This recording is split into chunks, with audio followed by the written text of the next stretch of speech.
Hello guys and welcome back to my channel, and today I'm going to show you how you can make a flicker effect in Premiere Pro. So firstly, open up your Premiere Pro.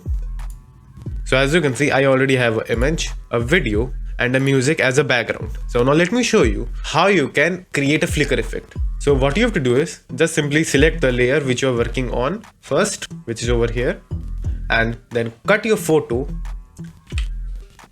exactly for one frame, which is this much. Then delete the rest of that because we don't need that.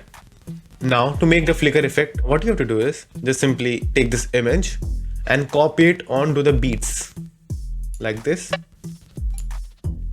and do it for as long as you want.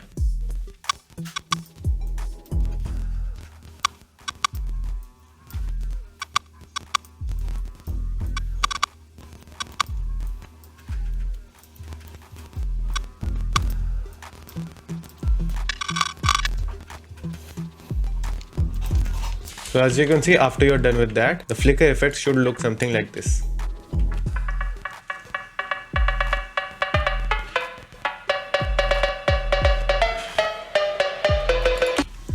So that's how you can make a flicker effect in Premiere Pro. Thank you for watching. Do like and subscribe to my channel and take care.